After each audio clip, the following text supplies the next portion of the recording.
24장 1절에서 18절까지 좀 양이 많아서요. 빨리 읽도록 하겠습니다. 24장 1절에서 18절까지입니다.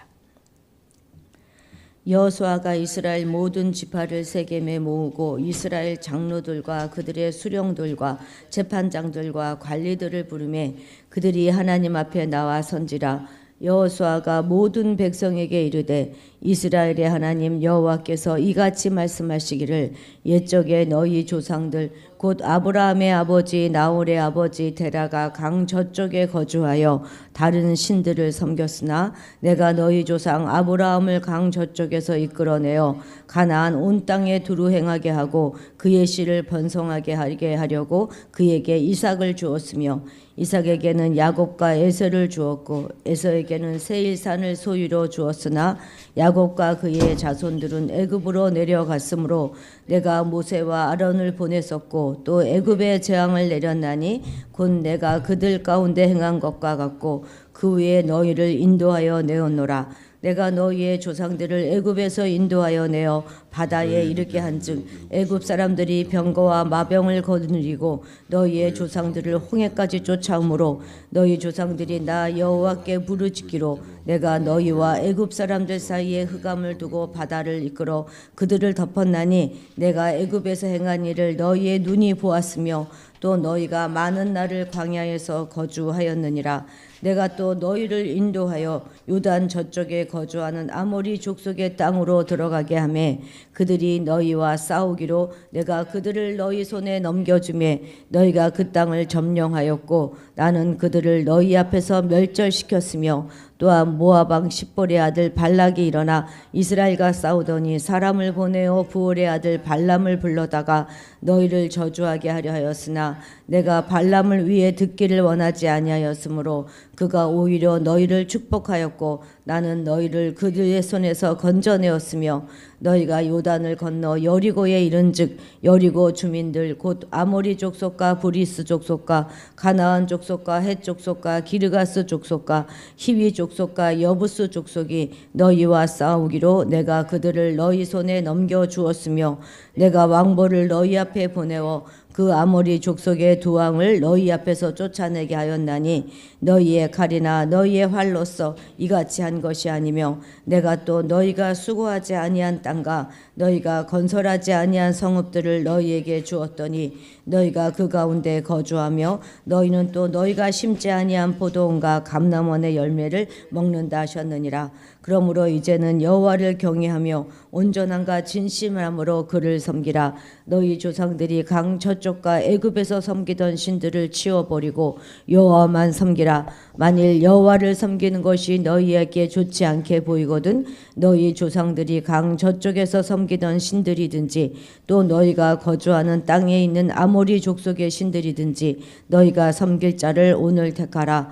오직 나와 내 집은 여호와를 섬기겠노라 하니 백성이 대답하여 이르되 우리가 결단코 여호와를 버리고 다른 신들을 섬기지 아니하오리니 이는 우리 하나님 여호와께서 친히 우리와 우리 조상들을 인도하여 애굽 땅 종되었던 집에서 올라오게 하시고 우리 목전에서 그 큰 이적들을 행하시고 우리가 행한 모든 길과 우리가 지나온 모든 백성들 중에서 우리를 보호하셨음이며 여호와께서 또 모든 백성들과 이 땅에 거주하던 아모리 족속을 우리 앞에서 쫓아내셨습니다. 그러므로 우리도 여호와를 섬기리니 그는 우리 하나님이심이니이다 하니라. 아멘. 우리가 이제 23장에서는 여호수아는 이스라엘의 지도자들을 이제 실로로 불러 모아서 고별 설교를 했다면 이제는 이스라엘 모든 지파와 그 지도자들 포함한 이스라엘의 모든 지파들을 세겜으로 불러 모았습니다. 이제 여호수아는 거의 임종을 앞둔 그런 상태인데요. 마치 내가 그냥 이렇게 죽을 수 없다 하는 각오로 마지막 혼신의 힘을 다해서 움직이고 있는 것처럼 느껴집니다. 그래서 이렇게 불러 모아서 여호와 하나님과의 그 언약을 다시 체결하도록 하는 것이죠. 그러니까 실로에서 고별 설교를 한 후에 언약 갱신 의식을 다시 치르기 위해서 세겜으로 사람들을 불러 모은 것으로 추정됩니다. 자, 1절 같이 읽겠습니다. 여호수아가 이스라엘 모든 지파를 세겜에 모으고 이스라엘 장로들과 그들의 수령들과 재판장들과 관리들을 부르매 그들이 하나님 앞에 나와 선지라. 하나님 앞에 나와 섰다 하는 이 말은 아마도 실로에서 이제 실라 그 회막에서 가져온 언약궤 그 앞에 섰다 하는 그런 의미가 될 것입니다. 그리고 이것은 하나님 법정 앞에 섰다 하는 의미가 되는 것이죠. 하나님의 법정에서의 언약 갱신 의식으로 인해서 이제 이스라엘은 언약적인 의무를 져야만 하는 것입니다. 만약 이것을 어기면 언약 체결의 주체가 되시는 하나님께서 그의 백성에게 법적인 그런 책임을 물으실 것이기 때문입니다. 그러면 왜 여호수아는 언약 갱신의 장소로 실로 회막에 있었던 그 실로가 아니라 여기 이 세겜을 택했을까요? 그것은 세겜이 가지고 있는 특별한 역사적인 의미 때문에 그랬을 것입니다. 세겜은 족장 시대 이래로 아주 중요한 종교적인 의미를 갖는 곳입니다. 아브라함이 가나안 땅에 들어와서 처음으로 단을 쌓았던 것이 바로 이 세겜이었고요. 야곱이 우상을 파묻고 새롭게 헌신한 곳이 또 이 세겜이기도 합니다. 그리고 여호수아서 8장을 보면 여호수아가 가나안에 들어와서 처음 기둥을 세우고 언약 갱신 의식을 행했던 것 역시 바로 이 세겜입니다. 그러니까 아이성 전투를 다 마친 후에 그리심산과 에발산에서 순종을 맹세했던 바로 그것이 이 세겜입니다. 여호수아는 이처럼 조상적부터 전통적으로 하나님의 백성으로서의 첫 삶을 시작하게 되었던 바로 그 장소에서 다시 하나님과 이스라엘 백성 사이에 언약을 재확인하고 새롭게 다짐하기를 원했던 것입니다. 그래서 본격적으로 이제 하나님의 백성으로서의 삶을 새롭게 시작할 수 있도록 하기 위함이었죠. 과연 여러분들의 믿음의 첫 자리는 어디입니까? 과거 제약된 모든 삶을 다 청산하고 거룩한 하나님의 백성으로 첫 삶을 시작한 그 첫 자리를 한번 떠올려 보십시오. 하나님의 백성으로 거듭났던 그 첫사랑, 첫 믿음의 자리가 바로 우리에게는 세겜이고 미스바이고 예루살렘이 되는 것이죠. 이와 같은 신앙의 첫 자리가 우리 마음속에 분명하게 자리하고 있을 때 우리는 하나님에게서 멀리 벗어나지 않을 수 있고 혹여 또 벗어났을지라도 다시 돌이켜서 거룩한 새 삶을 시작할 수 있을 것입니다. 우리가 타성에 젖어서 무감각해지고 무감동한 그런 신앙생활에 매몰되지 않고 우리의 마음이 굳어질 때마다 우리의 삶이 혼탁해질 때마다 우리의 믿음 생활이 처음 시작했던 그 자리로 돌아가서 거룩한 삶을 시작할 수 있는 우리가 되어야 하겠습니다. 바라기는 우리 이 화도 드림교회가 바로 그러한 중요한 장소가 되어지기를 소망합니다. 이 예배당을 떠올리면 다시 한번 우리의 믿음을 세울 수 있는 그런 곳이 되기를 바랍니다. 우리가 끝날까지 함께 신앙할 수 있다면야 뭐 더 좋은 일이 없겠지만 혹여라도 우리가 어디서 어떤 모습으로 살아간다 할지라도 힘들고 어려울 때 낙심하고 고난 가운데 있을 때 바로 이 예배당을 떠올리는 것만으로도 힘이 되고 소망이 되는 그런 아름다운 신앙의 자리가 되기를 간절히 소원합니다. 그렇게 되기 위해서 우리는 바로 이곳에서 오늘 건강하고 멋진 신앙의 추억들을 많이 만들어 가야 하겠습니다. 자, 이제 이스라엘의 역사를 회고하는 장면이 이제 13절부터 이어지고 있는데요. 본문이 이렇게 길게 그 지면을 할애하고 있는 것은 하나님께서 이스라엘에게 베푸신 그 은혜를 강조하기 위함입니다.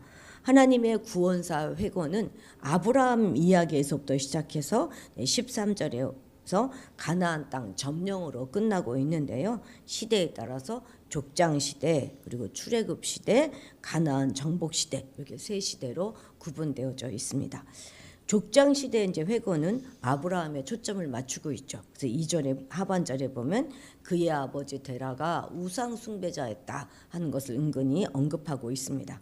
이 말은 무슨 말입니까? 아브라함 역시도 그 아버지의 영향을 받았던 어떤 그런 가능성이 있었다 하는 것을 암시해 주는 것이죠.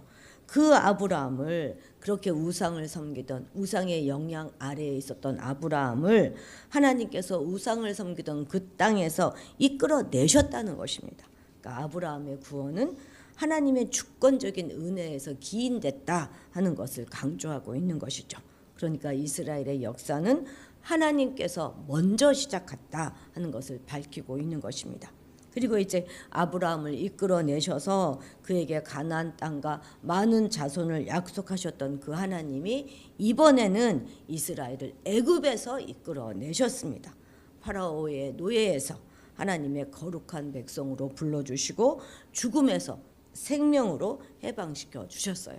아주 기적적인 방법으로 홍해를 건너게 하셨고, 그리고 40년의 광야에서의 모든 필요를 하나님께서 다 채워주셨습니다. 이스라엘이 위대한 민족이라서 이렇게 건져주신 것이 아닙니다. 이것은 전적인 하나님의 은혜의 산물이었던 것이죠. 하나님과 이스라엘의 관계는 전적인 은혜로 형성된 것임을 다시 한번 강조하고 있는 것입니다. 우리의 구원도 전적인 하나님의 은혜이지 않습니까? 은혜는요, 바위에 새겨서 기억해야 하는 것입니다. 잊으면 안 되는 거예요. 그래서 여호수아는 지금 그 점을 강조하고 있는데, 역사를 이렇게 반추해 보면서 하나님의 은혜를 잊지 말라 이렇게 강조하는 것입니다. 왜 그렇습니까? 망각은 곧 우상 숭배로 이어지게 되고, 그래서 하나님의 심판을 불러올 수 있게 되기 때문입니다. 우리 11, 12절 같이 읽겠습니다. 너희가 요단을 건너 여리고에 이른즉 여리고 주민들 곧 아모리 족속과 브리스 족속과 가나안 족속과 헷 족속과 기르가스 족속과 히이 족속과 여부스 족속이 너희와 싸우기로 내가 그들을 너희 손에 넘겨주었으며 내가 왕보를 너희 앞에 보내어 그 아모리 족속의 두 왕을 너희 앞에서 쫓아내게 하였나니 너희의 칼이나 너희의 활로서 이같이 한 것이 아니며. 아멘. 지금 7 족속을 일일이 하나하나 다 언급하고 있지 않습니까? 이것은 완전한 정복을 의미하고 있는 것입니다. 이스라엘 백성들이 가나안에 도착했을 때 그들을 기다리고 있었던 것은 평화와 안식이 아니었습니다. 그것은 그들과 싸우려고 덤벼드는 가나안 족속들이었고, 또 그래서 그들과의 전쟁이 끊임없었어요. 그러니까 이스라엘 백성들이 하나님께서 그들에게 허락하신 그 가나안 땅을 차지하기 위해서는 반드시 생명을 걸고 싸워야만 했던 것이죠. 그리고 가나안 족속을 다 물리칠 때까지 전쟁의 시련을 이겨내야만 했습니다. 이것은 오늘날 하나님의 백성이 되어서 영원한 본향을 향해 나아가는 성도들에게 있어서도 마찬가지인 것입니다. 천국은 아무런 도전도 없이 그냥 시련도 없이 거저 얻어지는 것이 아니라 반드시 자신의 전 삶을 건 도전과 시련의 극복을 통해서 얻어질 수 있다 하는 말인 것이죠. 천국은 절대로 거저 주어지지 않습니다. 그것을 얻기 위해서는 때로 재산을 포기할 때도 있고요. 또 그것을 얻기 위해서는 가족을 버려야 하기도 하고, 또는 심지어 생명을 버려야 할 때도 있는 것입니다. 그래서 주님은 우리가 주일날 암송했던 그 말씀처럼 침노하는 자가 천국을 얻을 수 있다 이렇게 말씀하고 계셨던 것이 아니겠습니까? 그런데 그렇게 천국에 침노해 들어가고자 한다면 하나님은 우리가 그렇게 결심하고 천국을 침노해 들어가겠습니다 이렇게 하면 하나님은 가만 계시지 않고 왕벌을 보내셔서 우리 앞서서 왕벌을 보내주시겠다 이렇게 약속해주고 계시지 않습니까? 그러니까 그 모든 것들은 우리 혼자만의 싸움이 아니라는 것입니다. 그런데 여기서 이 왕벌을 보낸다 하는 표현은 문자적인 의미에서 그냥 왕벌 그거를 자체를 얘기하는 것이 아니라 하나님께서 그 대적들에게 두려움을 먼저 보내주신다 하는 뜻입니다. 적의 두려움은 이긴 싸움이 아니겠습니까? 또한 아모리 족속의 두 왕, 여기서는 아모리 족속의 두 왕은 이제 아모리 왕 시온과 또 바산 왕 옥을 가리키는 말인데, 요단 동편 왕들을 물리친 것은 이스라엘의 공적이 아니라 하나님께서 친히 하신 일임을 지금 이야기하고 있는 것이죠. 이처럼 하나님께서는 이스라엘로 하여금 가나안 족속들을 점령하게 하셨을 뿐만 아니라 그들이 건설하지 않은 성읍마저도 차지하게 하셨습니다. 사실 성경 속에는요, 과거 역사를 회상하는 기록이 여러 군데 나옵니다. 신약에도 나오고, 그죠? 여러 군데 바울의 설교 속에도 많이 나옵니다. 그런데 바로 이 본문의 역사 회고에 독특함이 있어요. 그것은 뭐냐면 내가라는 1인칭 화법으로 되어 있다는 사실입니다. 5절 5절에도 보면, 그죠? 내가 모세와 아론을 보냈고 이렇게 돼 있죠. 그리고 6절에도 보면 내가 애굽에서 인도하여 내었다. 그런 말씀입니다. 7절 상반절에도 내가 덮었나니 내가 바다를 다 그들 덮었다. 그죠? 하반절에도 내가 애굽에서 행한 일 그렇게 되어 있죠. 8절에도 보면 내가 인도하여 내가 그들을 너희 손에 넘겨주매 그리고 13절의 마지막으로 내가 너희에게 주었더니 이렇게 되어 있습니다. 그렇죠? 이것은 여호와 하나님께서 직접 언약 체결의 자리에 임재하고 있었다 하는 것을 나타나면서 하나님께서 베푸신 전적인 은혜였다 하는 것을 강조하기 위한 기법입니다. 14, 15절 같이 읽겠습니다. 그러므로 이제는 여호와를 경외하며 온전함과 진실함으로 그를 섬기라. 너희의 조상들이 강 저쪽과 애굽에서 섬기던 신들을 치워버리고 여호와만 섬기라. 만일 여호와를 섬기는 것이 너희에게 좋지 않게 보이거든 너희 조상들이 강 저쪽에서 섬기던 신들이든지 또 너희가 거주하는 땅에 있는 아모리 족속의 신들이든지 너희가 섬길 자를 오늘 택하라. 오직 나와 내 집은 여호와를 섬기겠노라 하니. 지금 여호수아는 이스라엘 백성들에게 온전함과 진실함으로 여호와를 섬기라 이렇게 촉구하고 있습니다. 즉 바른 신앙은 하나님만을 섬기면서 그에 대한 믿음이 흔들림 없는 것을 말하는 것이죠. 우리가 하나님을 섬기면서 또 다른 무엇인가를 함께 섬긴다면 그것은 이미 하나님을 섬기는 것이 아닌 것입니다. 신앙에는 중간지대라고 하는 것이 없기 때문이죠. 그래서 하나님을 섬기는 것의 전제 조건은 무엇입니까? 이반신을 다 제거하는 것이에요.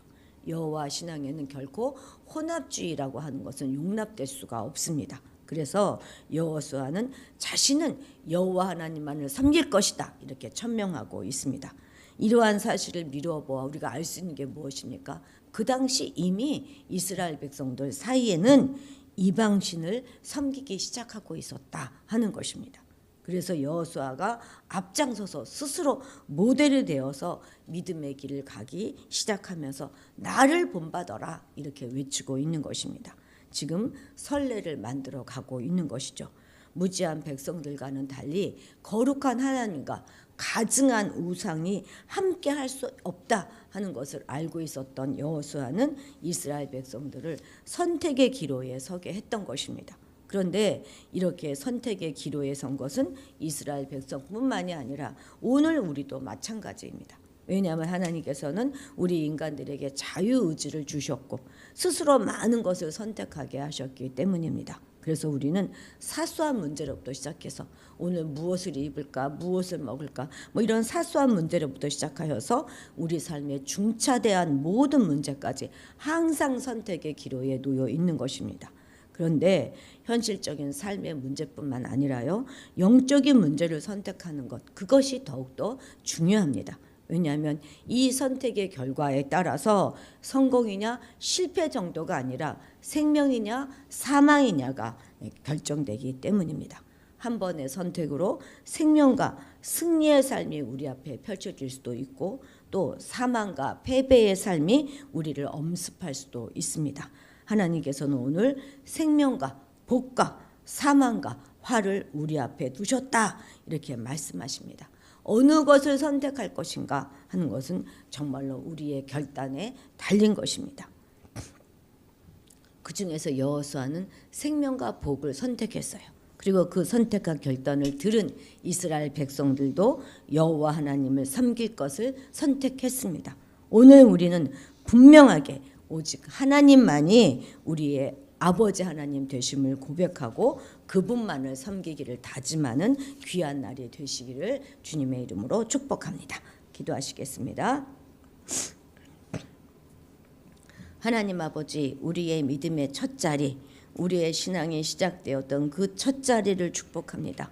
그 자리는 우리가 시작한 것이 아니라 하나님께서 먼저 시작하셨음을 인하여 감사드립니다. 우리 교회가 우리 모두 신앙의 중요한 자리가 될 수 있도록 우리 신앙의 좋은 추억들을 많이 쌓아가게 도와주옵소서. 천국은 침노하는 자의 것이라는 사실 잊지 않게 하여 주셔서 믿음의 승리를 위하여 최선을 다하여 쌓아나가는 우리가 되게 도와주옵소서. 그러나 우리의 싸움이 우리 혼자만의 싸움이 아님을 믿으며 매일의 삶 속에서 늘 생명과 복을 선택하며 살아가는 우리가 되게 도와주옵소서. 감사드리며 예수님의 이름으로 기도드렸습니다. 아멘. 아멘. 오늘은 선교사님들을 위해서 기도하는 날입니다. 특히 기독교 박해 국가에서 생명을 걸고 복음을 들고 나가시는 분들을 기억하고 기도해 주시고, 또 안신년을 보내시고 계시는 우리 김역사 이마라나타 선교사님이 이제 여기에 1년간 사셔야 되는 그런 모든 일들을 위해서 집을 마련하는 일들이나 또 새로운 사역을 준비하는 모든 일들을 위해서도 기도해 주시기 바랍니다. 우리 대한민국이 정말 자유민주주의 토대 위에 바르게 세워지기 위해서 오늘도 간절히 기도해 주시고, 겨울 수련회를 위해서 기도해 주시고, 윤싱이 어제 몸이 아주 안 좋아서 병원 다녀오고 그랬는데요. 건강을 위해서도 특별히 기도해 주시기 바랍니다. 우리 정순인 집사님은 금요일쯤 퇴원하신다고 하시네요. 정순인 집사님을 위해서도 기도해 주시기 바랍니다. 우리 다 같이 주님의 이름을 크게 부르고 기도의 자리로 나아가도록 하겠습니다. 주여!